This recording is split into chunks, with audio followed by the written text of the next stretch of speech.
All right, ladies and gents, welcome to this week's Walk and Talk. We're going to talk about all the crazy stuff from the Davos conference this year, Davos 2025, and there was a lot of crazy. My little friend here as well wants to say hi. She wanted to say hi to you all and welcome you to the video and remind you to subscribe if you haven't already. All right, so let's get into all the craziness then as we walk around Lumpini Park here in Bangkok. And if you're lucky, you might even see a giant monitor lizard on the walk. But of course, they all flew in on their private jets again this year. All the climate, expert, wink, wink, all flew in on their private jets. It was quite funny to see Rebel News apprehend John Kerry as well as a few others. Peasants pay for your crimes? Sorry? We're done. We are done now. Don't grab me. You can't grab us. This is a free society. Brilliant. They did a great job at interviewing John Kerry. It was quite hilarious, asking him how come he's this top climate envoy and yet he flew on multiple private jets to get there. They never seem to get this. They never really seem to understand this aspect. The other thing that made me laugh about it was the fact that the Brazilian steakhouse was fully booked again this year, despite all of the all the comments about veganism, and they were going to have vegan meals this year for the conference. Yeah, well, from what I hear, the vegan meals didn't go down too well, and everybody seemed to book up all the steakhouses. Now, if you remember last year, the other controversy was them flying in, shall we say, women of the night on their private jets. That was another big one, as well as these people flying in from all over the place. It was quite a controversial point. It was in all the media last year. Even though these services were obviously going to be available in Davos, why they needed to fly some of them in on private jets, I'm not exactly sure. You can drop in the comments if you know the answer to that one. But because it has caused so much controversy in previous years, they wanted to focus this year on the inner self. This is not a joke. Absolutely true. They wanted the attendees to focus on the inner self. I want to read out some of the, you can read this on the website, by the way. It's super weird. So get ready for this. Hold on, let me give you a nice view behind as we talk about this. They wanted attendees to focus this year instead on what was causing these rampant desires. I can't believe this, they actually put this on there, rampant desires. Activities this year included primal walks. I had to look into this because I had no idea what all this primal stuff was about. So primal walks where people were encouraged to shout loudly and roar like a lion to release their animalistic flow. Again, I had to look into all this. I'd never heard of this animalistic rituals before. Seems a little bit weird to me, but each to their own. This was another extract, somewhat vivid. It says, much of the experience is delivered via the hypnotic words of Luke Mellis, a muscular and handsome 31-year-old former dancer. Sorry, what? These people are weird. I'm telling you, these are some of the most weird people on the planet. And if you want to see some of the weird images of this stuff, you can actually find them. You should do a search for all this stuff. It's super weird. Chants include, and I quote, "Do not give in to temptation. The antidote is action." Not even sure what that means. Another quote was weird. "We want to go to Ocean Mother's 108-minute meditation. She's going to open up a portal." Sorry, what? A portal. The meditation is being led by Nicole Schwab. I had no idea of this. Are you ready? She's the daughter of the founder of the WEF, and she chairs its forum of young global leaders. Really? It's amazing what you find out when you read all the stuff that no one else bothers to read, all the boring stuff. I had no idea he had a daughter. I had no idea she opens portals, whatever the hell that means. And I had no idea that she is head of the Young Global Leaders Program. Now, I could talk a lot more on the Young Global Leaders Program because they're in trouble right now. They are having crisis meetings that some of the leaders are getting themselves into trouble, you know, Justin Trudeau, Macron, and all these others. This is what they are talking about and what they are focusing on. I can see our first monitor lizard here. There he is. He's not a huge one. Oh, actually, there's another one swimming right behind. So we've got one monitor lizard here. We got another one swimming behind here. And then, funny enough, we've got a snack. No, I'm just joking. We've got a cat. The cats here are lovely. If you ever come by, they are very, very nice. Probably got some fleas by the looks of it, but they're very lovely. Now, among the speeches this year, there wasn't really anything wildly crazy, apart from, I would say, the PM of Spain. What he said was really out there, absolutely crazy, but something we've heard a little similar to before. So I'll tell you about that. He said that tech billionaires want to use social media to overthrow our democracy. Interesting how he said our democracy. So this was one thing that he talked about, and he said that he's going to push hard EU leaders to take action against these tech billionaires. So what actions are they, you may ask them? He plans to urge EU leaders, the European Union, to implement stricter regulations on social media platforms. Otherwise, what does he want to do? He wants to get these platforms banned in certain countries. His proposals include requiring user digital identification. So people need to have this digital identification, digital passport, holding platform owners, including Elon Musk, accountable for any societal harm caused by their platforms and algorithms. And he wants to leverage the Digital Services Act to address disinformation and misinformation online. Now, it's interesting because we know how this has happened in the past. And Trump has just pardoned someone who created a website. I think you'll all know who that is. Created a website. What did he get? 2 life sentences plus 40 years. And they said that, well, because of anything that happened on his website, he was responsible, right? So this was the justification to it. So Trump pardoned him.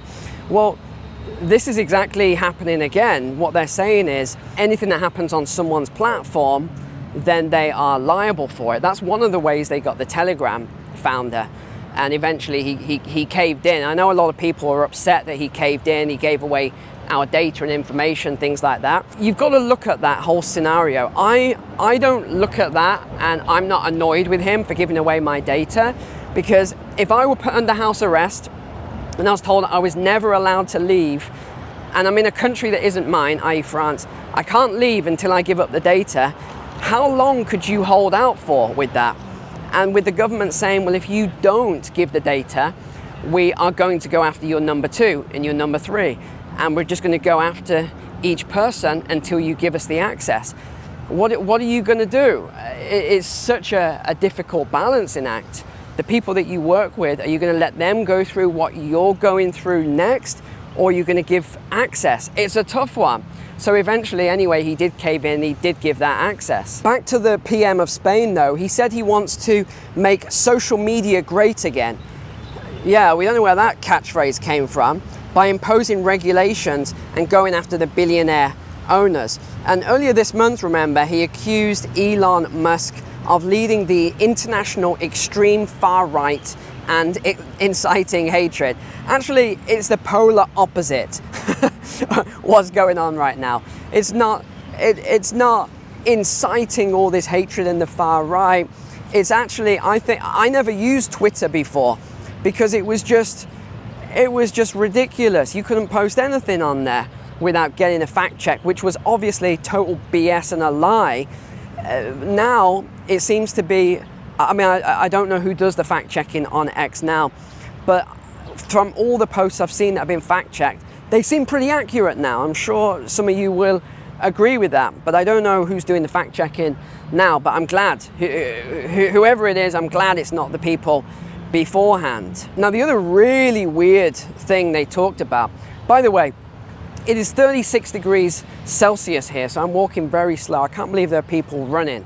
There's actually people going for a run around here. It's almost 100 degrees Fahrenheit today, and I've waited it as late in the day as I can, but it's still roasting roasting hot, so I'm taking it easy. Right, let me tell you the next weird, crazy thing then. This was all around AI, and they want to replace as many workers as they possibly can with AI. This is the WEF. Their whole premise is predicated on the fact that they're all for people and society and humanity and all this stuff that they say but don't actually live by. And yet now they're talking about how they want to remove human workers. And actually, I'll tell you exactly, because it's all about augmentation more specifically. But they want to remove all these human workers and they want to replace with AI. So half the conference was just about AI this year. That is all it was about. They're just talking about AI, all these demonstrations as well about AI. And the big proposal was called AI first, as in AI first, not employees or humans first. So I've got to read some of these bizarre statements here then. The dawn of human first employment is over. Now we are preparing for an AI employee workforce future. Does that not sound a little bit weird? It sounds weird to me. And then they had all this data come out. So they've got Salesforce data, and they said that 90% of constituents are ready for AI agents now in public services. And then they're talking about this new type of AI which is being developed. It's quite interesting, quite unique. So we know about Gen AI, that's the sort of, most people know about generative AI, but this new one is very interesting indeed. So I'm going to just read this out. They say, unlike today's Gen AI models, which respond to specific human prompts, agentic AI can independently perceive, reason, act and learn without constant human guidance. This development can enhance finance. See, it's all about finance. That's what it's about, money. By rapidly processing data, increasing decision accuracy, prioritizing customer interactions, and adapting to complex market conditions. So this is what they're focused on. It's all about money, actually. And it says that this type of AI is designed to work more like humans. They say this is what it's all about, collaborating as a team, because the AI creates its own team of other AIs. It's very, very interesting. Network of agents, they work together. It says that they work together much more effectively and efficiently than any human team. This team will do 100x of a human team. We need to disband human teams. I mean, it's crazy. And then we have a comment from a human traitor. No, that's just my words. Human traitor here. He says, we all know the unreliability of a human workforce, but good news is coming. In the future, we will have agentic AI instead to replace the very valuable but ultimately replaceable human workforce. Wow, wow. Yeah, it's a lot busier today in the park. Oh, I mean the AI-generated background. So many people said that on the China video. Oh, the background's all AI-generated. Oh, yeah, I get that a lot. Look at this. I mean, this is one serious AI program, if this is all AI generated here. So one of these AI agents was developed and is now a member of the boardroom in a company. They've actually given this a board seat as well. This is where this is all going now. And then there was another article and it said, today's CEOs are the last to manage all human workforces. So saying in the next couple of years that there won't be all human workforces anymore. And by 2030, this is really going to ramp up. And the mass unemployment coming is, I mean, these figures are staggering. I don't want to scare you with some of these numbers, but the amount of jobs that are going to be gone by 2030 are staggering. I don't think you would even believe it if you saw these numbers. A WEF survey found 77% of employers are aiming to reskill their workers by 2030. 77%. And they say enabling collaboration between humans and machines. Okay, listen to this bit then. The forecast that AI will merge or augment with human beings rather than replace them as part of the fourth industrial revolution. So this is their recommendation. This is that cyborg plan that I told you about a couple of years ago. This is what they're trying to do. They're trying to augment humans. This is their recommendation. They said, if you don't want to get replaced by AI, then you need to augment with AI. This is some of the weird, crazy, oh, here we go. We got Wow, we got 4 or 5 giant monitor lizards behind. Let's go and see them, as well as a couple of white cranes. Let's have a look. Let's have a look over here. We got whoa. There's a lot. We've actually got a lot of them. 1, 2, 3, 4, 5, 6, 7, 8, 9, 10. Look at that. We got 10 of them over here.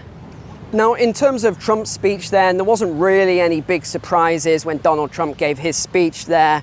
It was a virtual speech, he didn't go. In fact, if you think of the G7, only one leader went, and that was the German leader. But that's obvious why he went. He's on his way out, so he's got to do as much networking as possible, ready for his next job. Because remember, it's revolving doors. That's what it is. So a couple of extracts from the Trump speech then. He requested that OPEC, I don't know if that's the right word, but he suggested, requested, demanded, whatever, OPEC reduce oil prices. That was one big one. He talked about an investment as well. He wants 1 trillion, not the 600 billion. And he also expressed interest in working with China and Russia to denuclearize, and he wants to end the Russia-Ukraine war very quickly. He also destroyed all the DEI stuff and said, let's get back to common sense, which is great. Thank goodness we're going to get back to common sense. I know a lot of you feel the same way as well. All of this stuff over the last few years has just been an absolute mental drain, all this craziness. So finally going to get back to common sense with all of this stuff, and we'll see competency-based hires rather than DEI hires. He also slammed the CEO of Bank of America, which you kind of saw that one come in. Why? Because Trump basically said that he's been discriminating against conservatives and also outlets. Anything conservative in nature, they wouldn't, or they debank, etc. And in fact, it was such a powerful statement that Bank of America immediately put out a statement saying that they don't do any of this stuff. I mean, who are you going to really pay attention to? A statement like that? Are you going to listen to Trump's speech? I think we know, and the evidence is there anyway. And then the other person that was obviously there, we knew he would turn up, was Zelensky. There was nothing new. It was the usual speech. He asked for 200,000 peacekeepers to go to Ukraine. He wanted French and British and some of the other soldiers. It's quite clever actually how that's been spun around from soldiers on the border to now peacekeepers inside Ukraine. It's a clever use of language there to turn that around. But I think we are nearing the end of that conflict. I just can't see that dragging on that much longer once the funding starts to reduce. So that will be very interesting to see that from a geopolitical perspective as to what happens there this year. All right, well, you've seen me enough here. Let me take you over to the lizards here, the monitor lizards. You can have a bit of a look over here. And remember to subscribe to the channel if you haven't already. Catch Wednesday's video as well. 500,000 views on Wednesday's video, which was surprising. I don't think I've ever got that many from just a live stream before, so that was interesting. So check that out. And here we go. Here are your lizards, just randomly cruising around the park here. People just taking a stroll right next to them. Here we go. We got, oh, he's a big boy over there. Hold on, let's go and see him as I walk in between them here. This one's having a sleep. He's okay. Whoa, he's a big boy. He looks like he's just had a big meal there. He's had a big meal. Yeah, and we got another. Whoa, we got even more down here. This one looks like he's got some friends. Let's have a look at this fella. I think he's got some friends down here. Ah, turtles. Here we go. Look at these ones. They got some. I think they're snapping turtles or something like that over here. So here we go. Thanks for being online. Make sure to subscribe, click like, share, do all the usual stuff. And until next time, take care, God bless, and I'll see you on the next one.